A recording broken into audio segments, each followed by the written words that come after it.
കശ്മീർ ബാരാമുള്ളയിലെ ഉറി സൈനിക ബ്രിഗേഡ് ആസ്ഥാനത്തെ ഭീകരാക്രമണത്തിൽ 17 സൈനികർ കൊല്ലപ്പെട്ടു.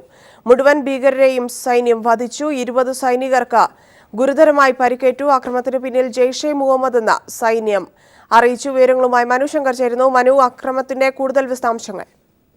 ധന്യ, ഇന്ന് പുലർച്ചെ 5 മണിയോടെയായിരുന്നു കമാൻഡോ ശൈലിയിൽ സൈനിക വേഷത്തിലെത്തിയ ജെയ്ഷെ മുഹമ്മദ് ഭീകരർ ഉറിയിലെ സൈനിക കേന്ദ്രത്തിൽ പ്രവേശിച്ച് ആക്രമണം നടത്തിയത്. ശ്രീനഗർ മുസാഫറാബാദ് ദേശീയപാതയ്ക്ക് അരികിൽ നിയന്ത്രണ രേഖയ്ക്ക് സമീപമായിരുന്നു ഈ സൈനിക ബ്രിഗേഡ്. ഈ സൈനിക ബ്രിഗേഡിന് അകത്ത് കയറിയായിരുന്നു ഇവർ ആക്രമണം നടത്തിയത്. AK-47 അടക്കം വൻ ആയുധ ശേഖരവുമായാണ് സൈനിക കേന്ദ്രത്തിൽ പ്രവേശിച്ചത് ഭീകരർ. പിന്നീട് സൈനികർക്ക് നേരെ വെടിയുതിർക്കുകയായിരുന്നു. സൈന്യം തിരിച്ചടിച്ചതോടെ ഭീകരിൽ ഒരാൾ ചാവേറായി പൊട്ടിത്തെറിക്കുകയായിരുന്നു.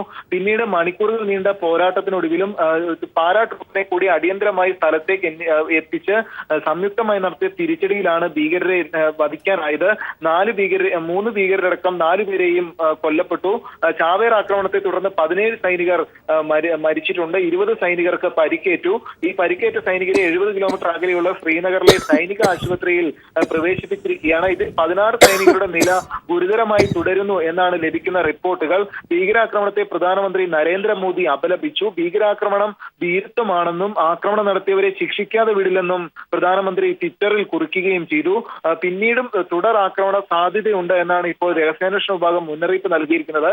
ഈ മുന്നറിയിപ്പിന്റെ പശ്ചാത്തലത്തിൽ രാജ്യത്തെ സുപ്രധാന വിമാനത്താവളങ്ങൾ, റെയിൽവേ, മെട്രോ സ്റ്റേഷനുകൾ, തിരക്കേറിയ നഗരങ്ങളിൽ എന്നിവയിൽ സുരക്ഷ കർശനമാക്കാൻ നിർദ്ദേശം നൽകിയിട്ടുണ്ട്. ഇന്ന് വിദേശത്തേക്ക് പോകാനിരുന്ന കേന്ദ്ര ആഭ്യന്തര മന്ത്രി സന്ദർശനം റദ്ദാക്കി ദില്ലിയിൽ ഉന്നതതല യോഗം വിളിച്ചു.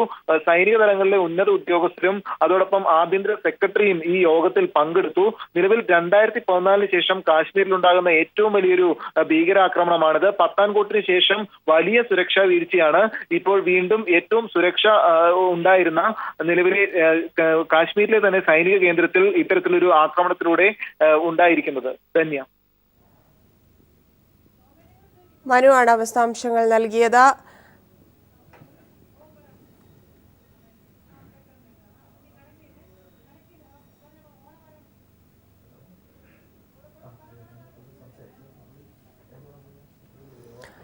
സംസ്ഥാന സർക്കാരിന്റെ ഓണം വാരാഘോഷത്തിന് അല്പസമയത്തിനകം സമാപനം. 150ഓളം ഫ്ലോട്ടുകൾ അണിനിരക്കുന്ന വർണ്ണാഭമായ ഘോഷയാത്രയോടെയാണ് വാരാഘോഷത്തിന് തിരശ്ശീല വീഴുക. സുനിൽ അരുമാനൂർ ചേരുന്നു. സുനിൽ, കാഴ്ചകൾ എവിടെ നിന്ന് ആരംഭിച്ച് എവിടെ എത്താറായി? ഔദ്യോഗികമായ ഉദ്ഘാടനത്തിന്റെ സമയം എപ്പോഴാണ്? വിശദാംശങ്ങൾ.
സംസ്ഥാന സർക്കാരിന്റെ ഓണം വാരാഘോഷത്തിന്റെ കരുത്തമാക്കി വിളിച്ചുകൊണ്ടുള്ള സാംസ്കാരിക ഘോഷയാത്രയാണ്. ഇപ്പോൾ അതിന്റെ മുൻതക്കം പാളയത്ത് മുഖ്യമന്ത്രി, ഗവർണർ അടക്കമുള്ള ജനപ്രതിനിധികൾ ഇരിക്കുന്ന പാളയം ഭാഗത്താണ് അതിന്റെ ഭാഗം എത്തിച്ചേർന്നിട്ടുള്ളത്. ഏറ്റവും മുൻനിരയിലായി ഘോഷയാത്രയിൽ അണിനിരുന്നത് അശ്വാരൂഢ സേനയാണ്. അതിന് തൊട്ടുപിന്നാലെ കേരളീയ വേഷം ധരിച്ചുകൊണ്ടുള്ള വനിതകളും മുത്തുകുടയെത്തിയ പുരുഷന്മാരും റോഡ് യാത്രയും വിദ്യാർത്ഥികളുമാണ് ഇപ്പോൾ ഈ ഘോഷയാത്രയുടെ മുൻവശത്ത് അണിനിരന്നിരിക്കുന്നത്. നഗര വീതികളെ ഉളകച്ചാർത്ത് അറിയിച്ചുകൊണ്ടുള്ള വർണ്ണാഭമായ ഘോഷയാത്രയാണ് ഇപ്പോൾ കടന്നു വന്നുകൊണ്ടിരിക്കുന്നത്. ഘോഷയാത്രയുടെ ഏറ്റവും മുൻനിര മാത്രം ആണ് ഇപ്പോൾ ഈ പാളയത്ത് എത്തിച്ചേർന്നിട്ടുള്ളത്. ഈ റോഡ് യാത്രയിൽ നടക്കുന്ന കുട്ടികളൊക്കെ മുഖ്യമന്ത്രിക്കും വിശിഷ്ട അതിഥികൾക്കുമൊക്കെ പൂക്കൾ നൽകി അവർക്ക് ഓണാശംസകൾ നൽകുന്ന കാഴ്ചയും നമുക്ക് ഇപ്പോൾ ദൃശ്യങ്ങൾ കാണാവുന്നതാണ്. ഏതായാലും അല്പം മുമ്പാണ് ഈ ഘോഷയാത്ര വെള്ളയമ്പലത്ത് ഫ്ലാഗ് ഓഫ് ചെയ്തത്. വളരെ സഫലമായിട്ടുള്ള ഘോഷയാത്ര. 75-ലധികം പ്ലോട്ടുകൾ ഈ ഘോഷയാത്രയ്ക്ക് കമനീയ വിരുന്നൊരുക്കുന്നു എന്നുള്ളത് നമുക്ക് ഏറ്റവും ശ്രദ്ധേയമായിട്ടുള്ള കാര്യമാണ്. ഇതിനകത്ത് പഞ്ചവാദ്യത്തിന്റെയും കേരളീയ തനിമയുള്ള വേഷവിധാനത്തിന്റെയും വെഞ്ചാമരത്തിന്റെയും ഒക്കെ അകമ്പടിയോടെയാണ് ഈ ഘോഷയാത്ര നഗര വീതികളിൽ ഈ ഓണാഘോഷം കാണാനെത്തിയവർക്ക് സന്തോഷത്തിന്റെയും മനോഹാരിതയുടെയും ഒക്കെ കാഴ്ചകൾ സമ്മാനിച്ചുകൊണ്ട് കടന്നു വന്നുകൊണ്ടിരിക്കുന്നത്. 5:30 ഈ ഘോഷയാത്ര ഫ്ലാഗ് ഓഫ് ചെയ്ത ഗവർണർ പി സദാശിവം. അതിന് ആ ഘോഷയാത്രയുടെ ആദ്യ മുൻ ഭാഗമാണ് ഇപ്പോൾ നാളെയും ജംഗ്ഷനിൽ എത്തിച്ചേർന്നിട്ടുള്ളത്. ഈ ഓരോ ജംഗ്ഷനിലും എല്ലാ സ്ഥലത്തും വിവിധ കലാപരിപാടികളും ഒരുക്കിയിട്ടുണ്ട് എന്നുള്ളത് ഈ ഘോഷയാത്രയുടെ മാറ്റി കൂട്ടുന്നതാണ്. ഇപ്പോൾ മുൻവശം നമുക്ക് ദൃശ്യങ്ങളിൽ കാണാവുന്ന പോലെ മുൻവശമാണ് ഇവിടെ എത്തിച്ചേർന്നിട്ടുള്ളത്. പഞ്ചവാദ്യത്തിന്റെയും പഞ്ചപുരങ്ങളുടെയും പഞ്ചാമരത്തിന്റെയും മുഖ്യയുടെയും ഒക്കെ അകമ്പടിയുള്ള ഒരു നവോപാരതയും ഡിസ്പ്ലേ തീർത്തുകൊണ്ട് മനോഹരമായ കാഴ്ചകൊണ്ടുള്ള ഘോഷയാത്ര 78 പ്ലോട്ടുകൾ ഒരുക്കിയിട്ടുണ്ട് എന്നുള്ളത്. ഈ 78 പ്ലോട്ടുകൾ ഓരോ പ്ലോട്ടുകൾക്കും ഓരോ ആളുകൾ പ്രചരിപ്പിക്കുന്ന തരത്തിലുള്ള പ്ലോട്ടുകളാണ് എന്നുള്ളതാണ് നമുക്ക് ഘോഷയാത്രയെക്കുറിച്ച് പറയുമ്പോൾ എടുത്തു പറയാവുന്ന സവിശേഷതയായി വരുന്നതാണ്.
വാരാഘോഷത്തിന്റെ പരിസമാപ്തി കുറിച്ചുകൊണ്ടുള്ള മനോഹരമായ സാംസ്കാരിക ഘോഷയാത്രയാണ് ഇപ്പോൾ അതിന്റെ മുൻനിരയാണ് പാളയത്ത് എത്തിച്ചേർന്നിട്ടുള്ളത്.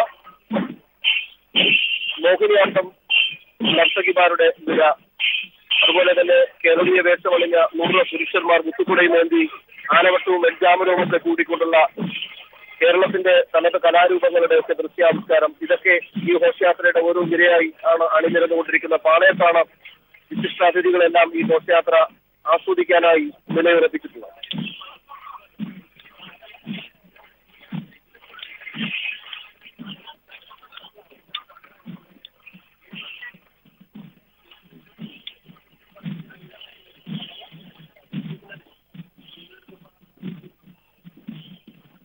അല്പം മുമ്പാണ് ഈ ഘോഷയാത്ര ഗവർണർ പി സദാശിവം വെള്ളയമ്പലം ജംഗ്ഷനിൽ ഫ്ലാഗ് ഓഫ് ചെയ്തത്.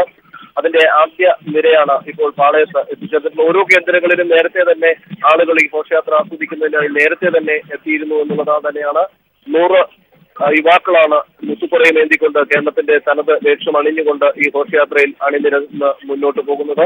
ഇതിന് തൊട്ടു മുമ്പേ കടന്നുപോയത് മോഹിനിയാട്ടം നർത്തകിമാരുടെ ഒരു നിരയാണ് ഇതിനു മുമ്പ് കടന്നുപോയിട്ടുള്ളത്. ഏതായാലും ഈ ഘോഷയാത്രയിൽ ഏറ്റവും ആകർഷണീയമായിട്ടുള്ള ഇനമെന്ന് പറയുന്നത് തീർച്ചയായും ഫ്ലോട്ടുകൾ തന്നെയാണ്. ആ ഫ്ലോട്ടുകൾ അണിനിരക്കുമ്പോൾ ഓരോ ഫ്ലോട്ടുകൾക്ക് മുന്നിലായി ഓരോരോ വാദ്യങ്ങൾ, വൃന്ദവാദ്യങ്ങളുടെ ഒരു നിര, ചെണ്ടമേളത്തിന്റെയും അതുപോലെ തന്നെ നെയ്യാണ്ടി മേളത്തിന്റെയും ഇന്ന് കൂടുതൽ യുവാക്കൾക്ക് ഹരം പകരുന്ന നാസിക് ഗ്രൗണ്ട് അടക്കമുള്ള ഒരു വാദ്യ വിസ്മയം തീർത്തുകൊണ്ട് തന്നെയായിരിക്കും ഓരോ ഫ്ലോട്ടുകളും കടന്നു വരുന്നത് എന്നുള്ളത് തന്നെയാണ്.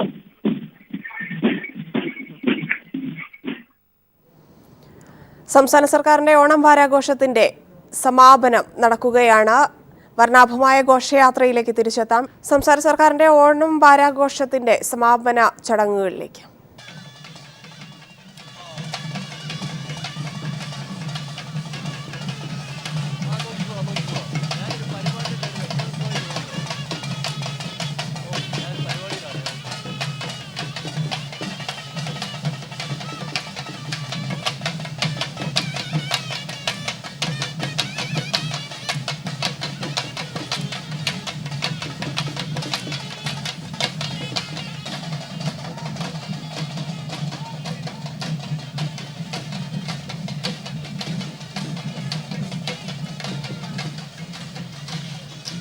മതേതരത്വം ഊട്ടിയുറപ്പിക്കുന്ന മാർഗംകളിയുടെയും ഒപ്പനയുടെയും തിരുവാതിരക്കളിയുടെയും ഒക്കെ കാഴ്ചകളാണ് ഈ ഘോഷയാത്രയിൽ കാണികൾക്കായി സമ്മാനിക്കുന്നത്. കുംഭകുടവും നെയ്യാണ്ടിമേളവും പൂക്കാവടിയും ഒക്കെ ഈ ഘോഷയാത്രയുടെ മിഴിവേകുന്നു എന്നുള്ളത് തന്നെയാണ്. ഈ ഘോഷയാത്രയുടെ ഏറ്റവും മുൻനിരയാണ് ഇപ്പോൾ പാളയത്ത്. മുഖ്യമന്ത്രിയും ഗവർണറും അടക്കമുള്ള ജനപ്രതിനിധികൾ ഇരിക്കുന്ന പവലിയനിന് മുന്നിൽ എത്തിയിട്ടുള്ളൂ. ഘോഷയാത്രയുടെ ഫ്ലോട്ടുകൾ അവിടുന്ന്, അതായത് ഘോഷയാത്ര സ്റ്റാർട്ട് ചെയ്ത വെള്ളയമ്പലത്തിൽ നിന്ന് ഫ്ലോട്ടുകൾ തിരിച്ചിട്ടില്ല എന്നുള്ളത് തന്നെയാണ്. ഈ ഘോഷയാത്രയുടെ ഏറ്റവും എടുത്തു പറയാവുന്ന ഒരു സവിശേഷത 9 മറ്റ് സംസ്ഥാനങ്ങളിൽ നിന്നുള്ള വിവിധ കലാരൂപങ്ങളുടെ പ്രകടനം തന്നെയാണ് ഈ ഘോഷയാത്രയിൽ മിഴിവേകുന്നത് എന്നുള്ളത്. അല്ലെങ്കിൽ കൂടുതൽ ആളുകൾക്ക് ആകർഷണമാകുന്നത് അന്യ സംസ്ഥാനങ്ങളിൽ നിന്നുള്ള 9 സംസ്ഥാനങ്ങൾ, പ്രത്യേകിച്ച് തമിഴ്നാട് അടക്കമുള്ള 9 സംസ്ഥാനങ്ങളിൽ നിന്നുള്ള വിസ്മയ കാഴ്ചകൾ സമ്മാനിക്കുന്നതാണ് ഈ ഘോഷയാത്രയുടെ മറ്റൊരു ആകർഷണ ഇനമായി പറയുന്നത്. ഓരോ ഫ്ലോട്ടുകൾക്ക് മുമ്പിലായി പ്രത്യേകിച്ച് ഓരോരോ മേളങ്ങൾ ക്രമീകരിച്ചിട്ടുണ്ട്. അത് ആ ഫ്ലോട്ടുകൾ ഓരോ സർക്കാർ സ്ഥാപനങ്ങളുണ്ട്, പൊതുമേഖലാ സ്ഥാപനങ്ങൾ, അർദ്ധ സർക്കാർ സ്ഥാപനങ്ങൾ, കേന്ദ്ര സർക്കാരിൻ്റെ സ്ഥാപനം ISRO അടക്കമുള്ളവരുടെ ഫ്ലോട്ട് ഈ ഘോഷയാത്രയിൽ, സാംസ്കാരിക ഘോഷയാത്രയിൽ വർണ്ണ വിസ്മയം തീർക്കുന്ന ഈ ഘോഷയാത്രയിൽ അണിനിരക്കുന്നു എന്നുള്ളത് ആളുകൾക്ക് ആസ്വാദനം, അല്ലെങ്കിൽ ആളുകൾ ഇവിടെ കാണാൻ നിൽക്കുന്ന ആളുകൾക്ക് ഏറെ സന്തോഷമുള്ള കാഴ്ച തന്നെ സമ്മാനിക്കുന്നുണ്ട്. എല്ലാ താളമേളങ്ങളുടെയും വാദ്യഘോഷങ്ങളുടെയും ഒക്കെ ഒരു പ്രത്യേക പ്രകടനം തന്നെയാണ് ഈ പവലിയന് മുമ്പിലായി ക്രമീകരിച്ചിട്ടുള്ളത്. മയിലാട്ടവും പൂവാട്ടവും അതുപോലെ തന്നെ പഞ്ചാരിമേളവും നെയ്യാണ്ടിമേളവും പൂക്കാവടിയുമൊക്കെ ഈ ഘോഷയാത്രയിൽ അണിനിരന്നുകൊണ്ട് ഇവിടെ ഈ ഘോഷയാത്ര ആസ്വദിക്കാനെത്തിയവർക്ക് വളരെ മനോഹരമായിട്ടുള്ള ഒരു ഓണാഘോഷത്തിൻ്റെ പരിസമാപ്തി നൽകുന്ന ഒരു ഘോഷയാത്ര. 7 ദിവസം തലസ്ഥാന നഗരികളിൽ ഉത്സവ പ്രതീതിയായി പൂരപ്പറമ്പായി കൊണ്ടുനിന്ന ഒരു ആഘോഷത്തിനാണ് ഇവിടെ ഈ ഘോഷയാത്രയോടുകൂടി സാംസ്കാരിക തനിമ ഉയർത്തുന്ന, മതേതരത്വം ഊട്ടിയുറപ്പിക്കുന്ന സന്ദേശങ്ങൾ പകരുന്ന ഈ ഘോഷയാത്രയോടുകൂടി പരിസമാപ്തിയാകുന്നത്.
ദഫ്മുട്ടും അറബനമുട്ടും കോൽക്കളിയും തിരുവാതിരക്കളിയും മാർഗംകളിയും അങ്ങനെ കേരളത്തിൻ്റെ മതേതരത്വം സാംസ്കാരിക പൈതൃകമൊക്കെ കാത്തുസൂക്ഷിക്കുന്ന സന്ദേശങ്ങൾ അത് പ്രകടമാകുന്ന കലാരൂപങ്ങൾ ഒക്കെ ഈ ഘോഷയാത്രയിൽ അണിനിരത്തുന്നു എന്നുള്ളത് തന്നെയാണ്.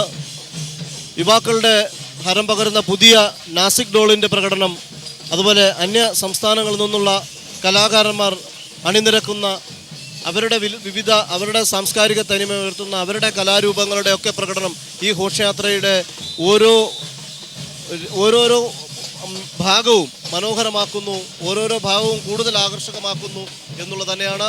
പ്രത്യേകിച്ച് ഈ പവലിയന് മുമ്പിൽ ഓരോരോ കലാരൂപങ്ങളുടെയും പ്രത്യേകിച്ചുള്ള പ്രകടനമാണ് ഇപ്പോൾ നടന്നുകൊണ്ടിരിക്കുന്നത്.